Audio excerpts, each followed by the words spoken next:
আজকে বানাচ্ছি বিহারের ছট পুজো স্পেশাল ঠেকুয়া। আমরা সকলেই কিন্তু ঠেকুয়া খেতে ভীষণ ভালোবাসি, আর আজকে আমি এই ঠেকুয়া রেসিপিটি আপনাদের সাথে শেয়ার করছি। নমস্কার বন্ধুরা, অসীমাস কিচেনে আবার একটি নতুন রেসিপিতে আপনাদের সবাইকে স্বাগত জানাই। আশা করছি আমার আজকের রেসিপিটি আপনাদের খুবই ভালো লাগবে। রেসিপিটি ভালো লাগলে অবশ্যই লাইক কমেন্ট শেয়ার করে দেবেন। তবে এই ছট পুজোর ঠেকুয়া কিন্তু দুই রকমের বানানো হয়। একটা কিন্তু খুব খাস্তা তৈরি হয়, আর একটা নরম। আজকে কিন্তু আমি এই খাস্তা ঠেকুয়াটি বানাচ্ছি।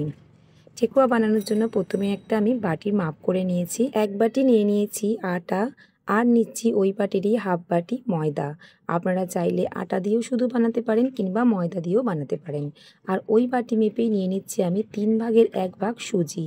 আর এখানে কিছু উপকরণ দিয়েছি যেগুলো আমি কোনো কারণে স্কিপ করে গেছি। দিয়েছি মৌরি, এলাচের গুঁড়ো, আর দিয়েছি শুকনো নারকেল ছোট ছোট পিস করে নিয়েছি। আর নিয়েছি একটা ছোট বাটি মেপে 2 বাটি শুকনো নারকেল কোড়া, সামান্য একটু লবণও দিয়ে দিলাম। আপনারা চাইলে ফ্রেশ নারকেল কোড়াটাও ব্যবহার করতে পারেন। আর এই ঠেকুয়াটা বানানোর জন্য আমি এখানে 200 গ্রাম চিনির ব্যবহার করেছি। 100 গ্রাম চিনি আমি মিক্সিতে গুঁড়ো করে দিয়েছি, আর 100 গ্রাম শুধু গোটাই দিয়ে দিয়েছি। দিয়ে দিলাম এখানে আমি 4 চামচ পরিমাণে গাওয়া ঘি। অবশ্যই ঘি দিয়ে বানাবেন, তাহলে স্বাদটা ভীষণ ভালো আসবে। এছাড়াও আপনারা কিন্তু এই ঠেকুয়ার মধ্যে বাদাম কুচিও দিতে পারেন, কিশমিশও দিতে পারেন, তাতেও কিন্তু খেতে ভীষণ ভালো লাগে। খুব ভালো করে এবার ময়নটাকে দিয়ে নিতে হবে। দেখবেন যখন হাতে মুঠো করলে একটা দলা পাকিয়ে যাচ্ছে, আবার খুব সহজেই ভেঙে যাচ্ছে, তাহলেই জানবেন ময়নটা খুব ভালোভাবে দেওয়া হয়েছে। এবার অল্প অল্প করে জল দিয়ে একেবারে শক্ত একটা ডো তৈরি করতে হবে। খাস্তা ঠেকুয়া বানানোর জন্য কিন্তু অবশ্যই একটা শক্ত ডো তৈরি করতে হবে। জল কিন্তু একেবারে বেশি দেবেন না, খুব কম কম করে জল দিয়ে ডোটাকে তৈরি করে নিতে হবে। বন্ধুরা, আমার আজকের রেসিপিটি যদি আপনাদের ভালো লেগে থাকে অবশ্যই একটা লাইক করে দেবেন। আপনাদের একটা লাইক পরবর্তী রেসিপি বানাতে আমাকে অনেকটা মোটিভেট করে। এদিকে দেখুন ঠেকুয়ার ডোটা আমি তৈরি করে নিয়েছি। ঠিক এই রকম শক্ত করে ডোটাকে তৈরি করতে হবে। ডোটাকে আমি এখানে 3-4 মিনিট ঢেকে রাখছি। আপনারা চাইলে সঙ্গে সঙ্গে কিন্তু বানিয়ে নিতে পারেন, তাতেও কোনো অসুবিধা হবে না। বিহারের বিখ্যাত ছট পুজো স্পেশাল এই ঠেকুয়া খেতে কিন্তু আমরা সকলেই ভালোবাসি। আর এই ঠেকুয়াগুলো বানানোও কিন্তু খুব সহজ।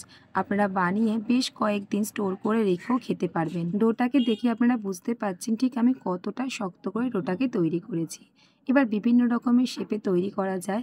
এখানে কিন্তু ঠেকুয়া বানানোর জন্য ছাঁচও পাওয়া যায়, তবে কোনো রকম ছাঁচ আমি ব্যবহার করছি না। একটা চামচের সাহায্যে একটু এইভাবে আমি চৌকো শেপে একটু দাগ করে নিচ্ছি। দেখতে কিন্তু ভীষণ সুন্দর লাগছে বন্ধুরা। এছাড়াও আরও একটা ডিজাইন আপনারা খুব সহজভাবেই তৈরি করতে পারবেন, সেটাও আপনাদেরকে দেখিয়ে দিচ্ছি।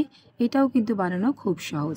এছাড়াও কিন্তু কোনো রকম ডিজাইন না করেও শুধু এমনি চ্যাপটা করে একটু রেখে দিলেও হবে। এবার এখানে আমি একটা পাতা শেপে বানিয়ে নিচ্ছি। দেখুন এই শেপটাও কিন্তু দেখতে ভীষণ সুন্দর লাগে, আর বানানো খুব সহজ। ঠিক এইভাবে একটু মুখের দিকটা চুচলা করে পাতা শেপে করে নিয়ে চামচের পিছন দিক করে একটুখানি করে দাগ টেনে নিচ্ছি। দেখতে পাচ্ছেন কতটা সহজ বানানো। অবশ্যই বাড়িতে একবার ট্রাই করবেন। বাড়িতে বানালে অবশ্যই কমেন্ট বক্সে জানাতে একেবারেও ভুলবেন না যে খেয়ে আপনাদের কেমন লাগে।